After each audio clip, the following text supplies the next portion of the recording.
আসসালামু আলাইকুম। আজকে আমি ফুলের গাছ লাগাবো।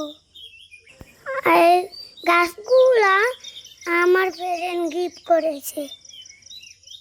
এগুলা পুতুরি গাছ। এগুলা ছোট ছোট করে ভেঙে নেব। অনেকগুলা ঔষধের গাছও আছে।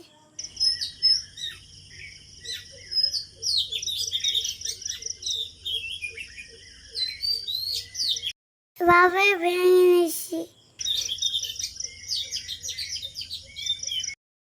মাম্মা দাদিকে মাটি কেটে দিচ্ছে।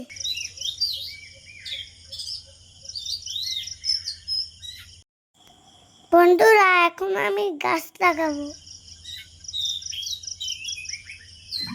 মাটির হাঁড়িতেও কয়টি গাছ লেগেছে।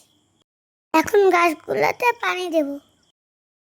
ভালো থাকবেন, লাইক করবেন। আল্লাহ হাফেজ।